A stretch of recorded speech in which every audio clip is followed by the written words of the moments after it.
Muy buenas noches, saludo cordial para todos nuestros televidentes. Estamos en Su Caso en Casa, programa de servicio para hablar de los temas jurídicos de manera tranquila, en lenguaje sencillo, con expertos en la materia y para que ustedes puedan compartir con nosotros sus inquietudes. Ya saben que los programas los pueden ver en el canal de YouTube Teleantioquia, Su Caso en Casa. También nos pueden escribir al correo electrónico que aparecerá en pantalla. Nos pueden llamar en directo a los teléfonos que también aparecerán en pantalla. Y en ese orden de ideas podemos estar entonces en esta sinergia de información jurídica con expertos en la materia. Soy Juan Carlos Hurtado Ochoa, director y presentador de este espacio, y les damos la bienvenida porque hoy vamos a hablar de un tema que está relacionado con el Acto Legislativo 01 del 2005, régimen de transición, quienes todavía de pronto pueden tener algunos beneficios del régimen de transición. Todavía nos preguntan mucho por ese tema y por eso está hoy con nosotros, como todos los lunes y algunos miércoles, el doctor Jaime Humberto Salazar. El doctor Jaime Humberto Salazar es abogado especialista en Derecho de la Seguridad Social, exmagistrado, magíster en Dirección y Gestión de Planes y Fondos de Pensiones de Alcalá, España. Muy buenas noches, doctor Jaime Humberto. Buenas noches, Juan, y buenas noches a todos los televidentes. Cuando uno habla de Acto Legislativo 01 del 2005, algunas personas se enredan y dicen ¿eso qué es? Y otros dicen que transición, y entonces que las 1000 semanas, que la transición terminó en el 2014. Empecemos a hacer una especie de ubicar el tema para que la gente pues sepa si todavía pueden tener algunos beneficios sobre el Acto Legislativo y sobre el régimen de transición. Claro que sí. Y Juan, la primera precisión que hay que hacer es decir en qué consistía el régimen de transición que contempló la Ley 100 de 1993. Toda reforma pensional, cuando trata sobre todo de pensiones de vejez, siempre trae un tránsito de legislación, es decir, un periodo durante el cual a la persona que cumplía determinadas circunstancias se le respeta ese régimen anterior que se le venía aplicando. En el caso de la Ley 100 de 1993, el régimen de transición fue bastante amplio. Prácticamente duró hasta el año 2014. Si contamos del 94 hacia adelante, estamos hablando de 20 años. Que es un régimen bastante amplio. Hubo varias arremetidas de los gobiernos de turno, por ahí después de los 10 años o 8 de vigencia del régimen, como hacia el 2002, ya se le empezó a meter la mano para tratar de reformar el régimen de transición y no se pudo. ¿Quiénes estaban inicialmente en ese régimen de transición? Decía la ley que quienes a 1 de abril de 1994 tuvieran uno de dos requisitos. Si eran varones, 40 años de edad. Si eran mujeres, 35. Este era uno que entraba a transición por virtud de la edad. Muchas personas. Muchas, exageradas. Lo que le digo que fue un régimen de transición prácticamente de 20 años. O se podía cumplir otro requisito, disyuntivo con el anterior, y es que esta persona llevara a ese momento de vigencia del régimen 15 años de servicios o 15 años cotizados. Para los empleados del régimen territorial, que equivalen a los empleados de gobernaciones, departamentos y de todas las entidades descentralizadas de este orden, el régimen de transición no inició el 1 de abril del 94. La ley le dio a estas entidades un placito adicional más grande porque había una cantidad, un sinnúmero de cajas administradoras territoriales. Se calcula que en Colombia habían a ese momento más de 1000 cajas que administraban pensiones. Casi que cada departamento y muchos municipios tenían una caja administradora de pensiones, que era la que pagaba. Eso pues desde el punto de vista financiero era insostenible. Claro. La ley quiso articular, quiso unificar todo esto y le dijo a departamentos y municipios, les voy a dar un tiempito adicional para que ustedes se acomoden y se ajusten a eso y empiecen también a acogerse al nuevo régimen. A estas personas, o mejor a estos entes les dio hasta el 30 de junio del año 1995. Si usted cuenta de abril del 94 a junio del 95 es algo más de un año para que estas entidades se fueran acomodando. Bueno, finalmente el 30 de junio del 95 ya es la fecha límite para que estas entidades lo hicieran. De hecho, muchas antes de allí lo hicieron. Por ejemplo, el municipio de Río Negro, Antioquia, hacia diciembre de 1994, ya estaba listo. Se incorporó a la Ley 100. Claro. Ya estaba listo. Entonces ya, por ejemplo, para ellos, cuando usted va a hacer el análisis de un caso de estos de un empleado del municipio de Río Negro, no puede ir ni a abril 1 del 94, ni a 30 de junio del 95, sino a diciembre de 1994. Y eso es importante porque eso depende. 4 o 5 mesecillos. O de que se le aplique o no se le aplique el régimen, o de que lo asuma o no lo asuma el sistema. O lo asuma. Eso tiene una trascendencia importante. De todas estas arremetidas, pues intentó una reforma pensional que finalmente no se pudo llevar a efecto, y en el gobierno de Uribe se hizo una reforma que se tuvo que hacer a través de acto legislativo. ¿Qué quiere decir esto? Que hubo que hacer una reforma en la Constitución política para incorporar unas normas pensionales, porque esto mediante proyecto de ley no había podido ser posible. Tal vez el único país en el mundo que tiene dentro de su Constitución política normas pensionales es Colombia. Allí se contempló, obviamente, también un régimen de transición para las personas que estaban en determinadas condiciones, siempre teniendo como norte que usted tenía que estar inmerso o sujeto al régimen de transición del año 94. Quien no cumpliera requisitos al 94, no tuviera la edad, 35, 40 si era mujer o si era varón, o no tuviera de los 15 de servicios, no entraba en transición. Entonces, por tanto, el acto legislativo, como erróneamente lo creen muchos ciudadanos, inclusive muchos abogados y hasta muchos jueces, sí, no creó una nueva transición, no. Simplemente respetó la transición anterior. Pero le puso más requisitos. Claro, y la extendió hasta determinados periodos. Le puso más requisitos, que es lo que nos va a ayudar usted a dirimir más adelante. Esto es bueno tenerlo claro, doctor Jaime Humberto Salazar, porque de ahí es que viene la revisión de las historias y saber quiénes todavía tienen algunas posibilidades con ese régimen de transición. Ya muy pocos, pero o algunos, y eso es lo que vamos a hablar más adelante porque ya tenemos televidente. Doña Estela desde Bogotá, buenas noches. Doctor, buenas noches. Doctor, muy amable. Quería hacerle una preguntita al doctor. Claro. Doctor, mi marido hace 6 años es pensionado. Él quedó pensionado con 1.100.000 pesos. Me comentaron, por ahí alguien me comentó de que la esposa podía solicitar una pensioncita de 140.000 pesos mensuales para la esposa. Pero no estoy segura, doctor. Se pensionó hace 5 años, doctor Jaime Si Humberto. se pensionó por régimen de transición con cotizaciones exclusivas al Seguro Social. Al Seguro Social, sí, señor. Es viable pelear el incremento y no es de 40.000, es de un poco más de 100.000 pesos. Es el 14% sobre el salario mínimo legal. Sí, yo estoy presto a abrir una oficina en Bogotá, yo creo que a más tardar en 8 o 15 días, cerca a la Plaza de Toros La Santa María. Les voy a estar informando la dirección para que acudan allí. Doctor. Y nosotros con todo gusto le prestamos ese servicio. Lo que podemos hacer para que mientras doña Estela en Bogotá logra entonces saber dónde va a quedar la oficina y todos estos datos que vamos a ir contando más adelante en próximos programas, pues vamos a comentarle a nuestros televidentes la línea de WhatsApp, también para que escriban los mensajes, para escribir los mensajes, no para llamar, sino para escribir, que el doctor Jaime Humberto los responde.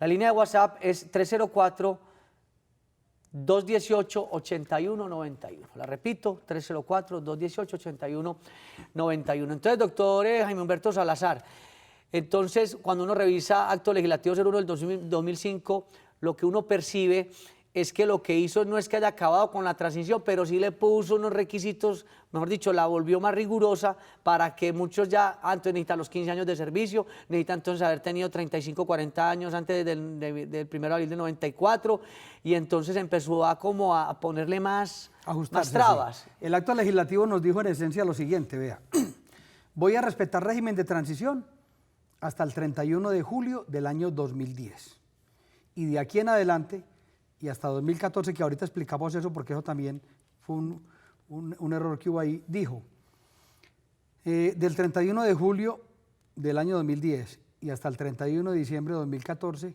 también le voy a respetar transición a quien además de cumplir los requisitos del 94, por ejemplo edad, tuviere 750 semanas cotizadas a la vigencia del acto legislativo.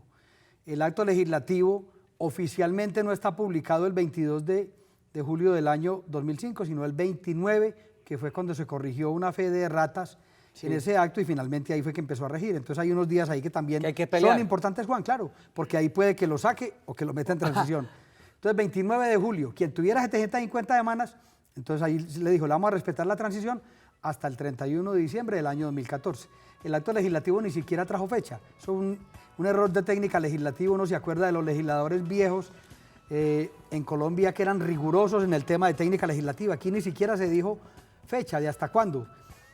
Por interpretación favorable, por unas normas que hay en el Código de Régimen Político y Municipal bastante añejo, se dice que cuando en la ley se habla de plazos de años, ese plazo entiende extendido hasta el último día del respectivo año, y por eso nosotros, por interpretación favorable, entendemos que el régimen de transición abrigó a la gente hasta el 31 de diciembre del año 2014, con un agregado. Recuérdese que para usted estar en transición debía tener edad, a 1 de abril del 94. Correcto. Los que iban a entrar en transición por edad, no por tiempo de servicio, sino por edad, y cumplieron la edad el 2 de abril de 1994, ya no los abriga este acto legislativo, por más que tengan 750 a 2005. ¿Por qué? Por una razón muy simple, porque esta persona ya no estaba en transición. Perdió la transición. Exacto. Y los que tengan, o los que tuvieran, los 15 años de servicio, las 750 al año 94, eso sí, independientemente de que no tuvieran la edad, conservaron la transición hasta el 31 de diciembre del año 2014. 2014. ¿Por qué, doctor Jaime Humberto Salazar, no se permitió que la transición llegara hasta lo último? Es decir, que eso no iba a ser eterno. O sea, llega un momento en que todos iban a cumplir requisitos y edad y se acababa ahí, digamos, el tema de la transición. ¿Por qué el acto legislativo 01 del 2005? ¿Por qué ponerle más trabas?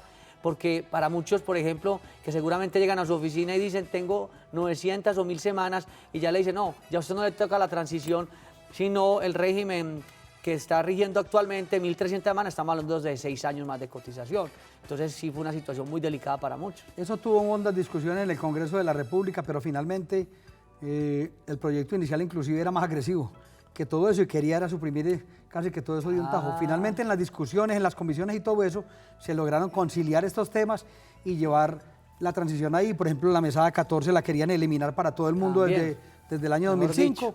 Y el Congreso, haciendo los ajustes, pues determinó que finalmente quedara hasta el 31 de julio del año 2011. Se le hizo un ajuste al acto legislativo, pero finalmente quedó, como les hemos dicho, Juan, porque la intención del gobierno era suprimir de un tajo, dicen ellos, que por razones de orden fiscal, por la carga que esto imprime sobre el déficit fiscal del país. Todavía hay personas que pueden tener alguna posibilidad de acceder al régimen de transición. ¿Existen todavía esas posibilidades? Pues hubo digamos un cierre a 31 de diciembre del 2014, pero todavía hay quienes de pronto pueden dar alguna pelea. Vea, Juan, hay muchas personas o algunos doctrinantes del país que dicen que la transición siguió rigiendo y que no ha pasado nada. Pues yo veo esa tesis como un poco forzada, sí.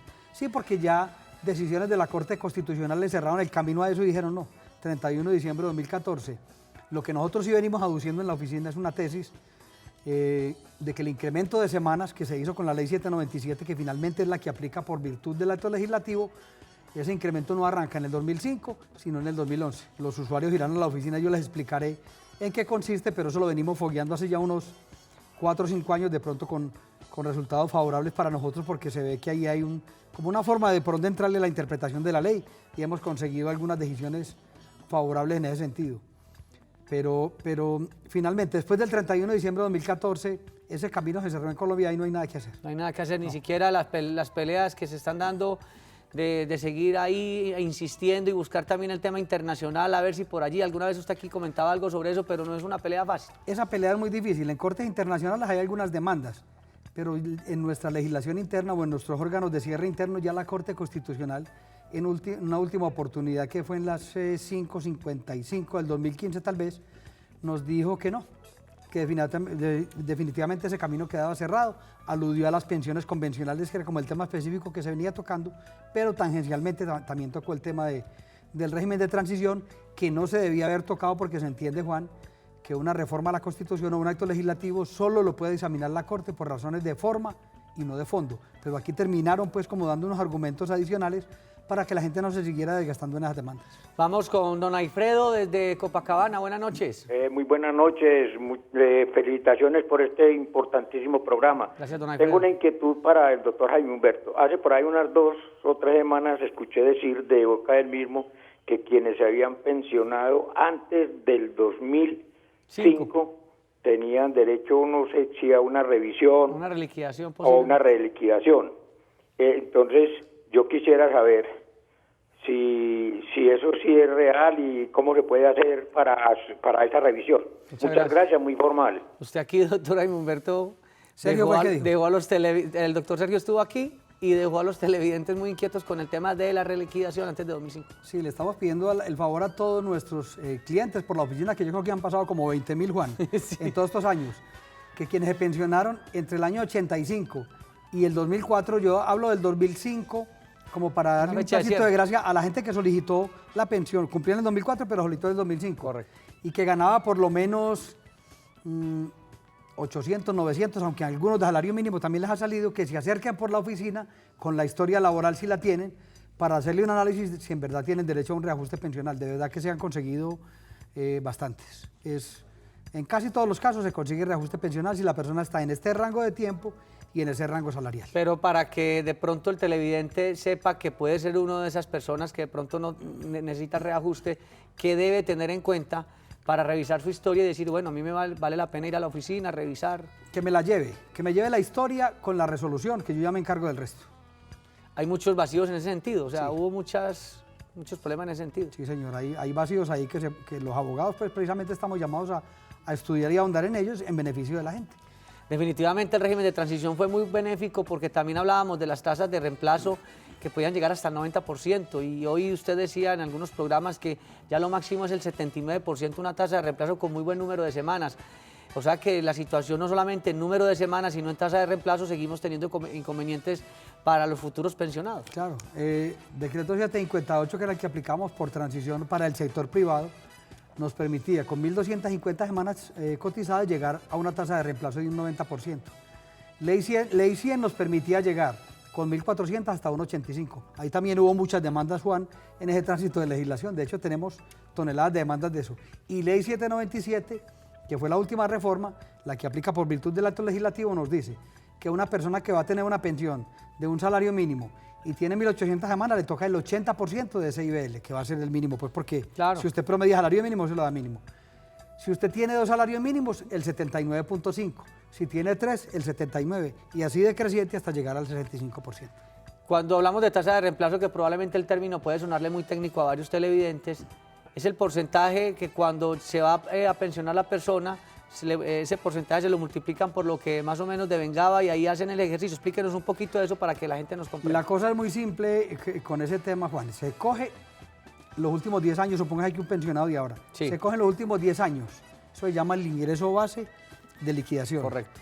Y a eso, dependiendo de las semanas que tenga, se le aplica un porcentaje. Entonces, si tiene 1.800, le aplicamos el 80%. mayor. Eso se estructura así porque las pensiones de vejez casi siempre se estructuran por una base rasa de 500 semanas en el régimen viejo, con un 45% de ingreso de base de cotización. Y por cada 50 semanas adicionales eso iba creciendo un 3%, hasta llegar a 1.250. Después de 1.250 semanas para arriba, a usted ese resto de semanas no le servían para nada. ¿A dónde queda eso? Porque muchos televidentes se preguntan. Eso queda en el Fondo Común de Colpensiones, que es de donde sale el presupuesto para pagar todos los pensionados.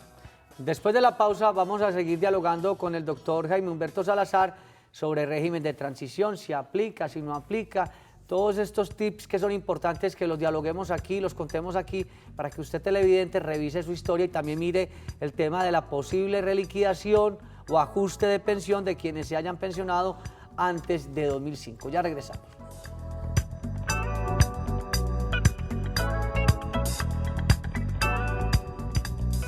Hoy estamos hablando del régimen de transición, del acto legislativo 01 del 2005 que marcó, digamos, una etapa importante para los pensionados y posibles pensionados en Colombia. Aspectos importantes para recordar. El régimen de transición es el mecanismo jurídico creado con el fin de permitirle a determinadas personas pensionarse una vez cumplan con los requisitos establecidos en las normas anteriores a la entrada en vigencia de la Ley 100 de 1993. El acto legislativo 01 de 2005 amplió temporalmente la cobertura del régimen de transición hasta el 31 de diciembre de 2014 para quienes cuenten con una densidad específica de semanas cotizadas hasta el 27 de julio del año 2005. Ahí están entonces detalles importantes. Vamos con doña Rita. Buenas noches. Muy buenas noches, doctores. ¿Cómo les ha ido? Muy bien, aquí muy contentos de recibir su llamada. ¿Cuál es su inquietud? Gracias. Mi inquietud es sobre lo del acto legislativo del 2005, que yo veo que, tengo entendido que para los trabajadores públicos en ese tiempo se ampliaba un año para poder aplicar ese acto legislativo, o sea que la gente podría cumplir la edad requerida en ese año. ¿Qué tiene para contarme, por favor? Muchas gracias, doctor Jaime Humberto. No, más que a eso, Juan apunta la vigencia del régimen para los territoriales. Los empleados públicos del orden territorial, que quiere significar departamento, municipio y entidades descentralizadas, por ejemplo, EPM, por ejemplo EADE, cualquier entidad del orden descentralizado, por ejemplo Teleantioquia, etcétera. Sí. El régimen, la posibilidad de ingresar al régimen de transición se les extendió hasta el 30 de junio del año 95. Yo pienso que la televidente se está refiriendo a eso, porque el acto legislativo cortó de un tajo la transición para todo el mundo en Colombia, públicos y privados. No dio gabelas, mejor dicho. No, de hecho hubo gente que es lo grave, Juan, porque bueno, para los del sector privado pues tenían 60, 62, se les amplió 2 años, pero para un empleado público varón, que le quedó la cosa gravísima, de 55 a 62. Entonces se les saltó 7 años si no tenía régimen de transición, gravísimo, porque las mujeres finalmente, como están en 55, pues saltaron a 57, pero la afectación grave de los empleados públicos fue para los varones. Y todavía están pensando posiblemente en una posible reforma pensional, y entonces ¿cómo? Si el número de semanas 1.300 son muchas en Colpensiones, en privado 1.150, las edades pues también son altas. Y fuera de eso, con la informalidad que tenemos en nuestro país en materia laboral, es muy difícil que una persona logre hacer cotizaciones de 25 años, de 30 años. Es que eso de 1.800 semanas, poquitos pueden contar la historia. Sí, claro. Yo creo que la reforma pensional tiene que apuntar más a formalizar que a aumentar requisitos. Si aumentan requisitos, la cosa se pone mucho más grave por todos los temas que hemos hablado aquí, de informalidad, de empleo. Usted ya sabe que una persona en Colombia de 40 años está muy vieja para trabajar y muy joven para pensionarse. Y muy joven Entonces está en una situación gravísima. ¿Qué otros tips importantes para tener en cuenta del régimen de transición? ¿Qué expectativas tenemos en cotizaciones? Usted invita a que hagamos cotizaciones al sistema de seguridad social, porque también hay unas contingencias que cubre el sistema pensional que son importantes, como la invalidez, por ejemplo. Siempre, toda persona que esté en posibilidad de cotizar, la recomendación es que cotice. ¿Por qué? Porque es que la cotización no cubre solamente la pensión de vejez, también cubre invalidez y sobrevivientes. En el tránsito hacia la vejez pueden suceder miles de cosas. Si a usted le ocurre un accidente, que sufra una enfermedad, etcétera, y tenga cobertura para una pensión de invalidez, o que fallezca y le deje pensión de sobrevivientes a su cónyuge, a su compañera, a sus hijos, a sus hermanos y hasta a sus padres, en el orden en que trae la respectiva ley.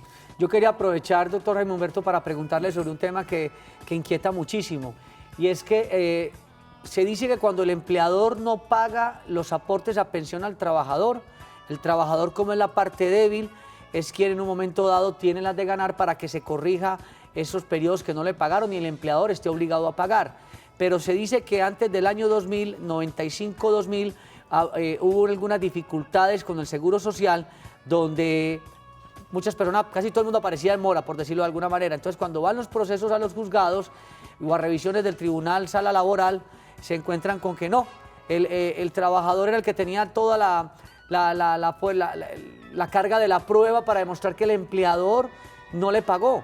Y se vuelve una situación muy complicada porque se parte de la base que como el Seguro Social tuvo esa dificultad 5 años, entonces mucha gente está con ese inconveniente, sobre todo cuando uno ve los procesos. La cosa es puntual. ¿Qué nos dice la Corte Suprema a ese respecto? Cuando hay mora, es una situación. Claro. Cuando hay falta de afiliación, es otra. Sí. La mora se puede purgar pagando los aportes con los intereses. La falta de afiliación estrictamente se tiene que purgar es pagando una reserva actuarial, un cálculo pensional para que ese capital vaya a ayudar a pagar el monto de la pensión. ¿Qué nos dice también la Corte? Cuando hay novedades de ingreso y de retiro, se le puede cargar a ese trabajador la mora dentro de su historia sin ninguna dificultad. El tema duro, Juan, el que habla usted de las historias, sí, que fue hasta el 99, es cuando no aparece novedad de retiro y el trabajador no conserva la liquidación de prestaciones, no conserva la terminación del contrato, ningún documento que pueda acreditar que él efectivamente laboró. Ahí sí se le complica el escenario porque a Colpensiones le venían metiendo muchos goles con eso, condenando a pensiones con esas moras, y finalmente la Corte, pues asumo que por queja del presidente de Colpensiones en su momento libera, nos van a dijo, quebrar. Ojo con esto, fíjense en esto, que es que ustedes están cometiendo una irregularidad con esto, porque finalmente esto no funciona así. Y la Corte, desde hace unos 5, 6 o 7 años, empezó a reclamar prueba del vínculo laboral para los casos donde hay mora. Y no hay novedad de retiro. Excelente aclaración ahí, doctor Jaime Humberto. Vamos con Alfredo desde Mompox. Desde Mompox, muy buenas noches. Don Alfredo. Bueno, teníamos a don Alfredo desde Mompox, vamos a ver si logramos la comunicación. con él. Pero lo que usted decía, doctor Jaime Humberto, entonces a veces el trabajador tiene las de ganar, pero también a veces tiene que probar, porque también se puede generar un detrimento económico del sistema de pensiones, y la idea es que haya como un equilibrio allí. Porque a veces, no, el juez no me concedió, el magistrado no concedió. No, revisen a ver qué pruebas. Por eso es bueno guardarlo todo, ¿no? Los jueces tienen que reclamar la prueba de ese vínculo laboral. De hecho, muchas personas que van a la oficina con la inquietud de promover una demanda de casación en esos temas, yo siempre los devuelvo.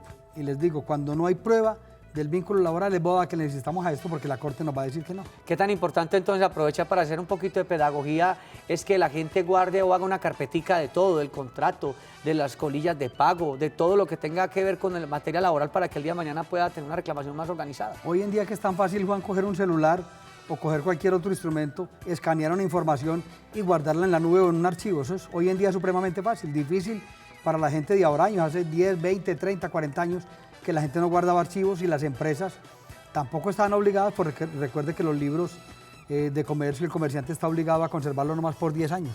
Y muchos de estos los destruían, y vaya pues ahora a probar el vínculo laboral de una persona que no le aparece en unas semanas. Doctor Jaime Humberto Salazar, muchas gracias por haber estado con nosotros. Ahí nos quedan pendientes otros temas para irlos desarrollando en próximos programas. Por aquí nos veremos el próximo lunes, Juan, y trataremos otro tema bien importante de la pensión familiar, puede ser. Puede ser, que es bastante complicada también. Estuvo también con ustedes Juan Carlos Hurtado Ochoa en la dirección y presentación de este programa. Feliz noche para todos y feliz mañana para quienes nos ven en la madrugada. Muchas gracias.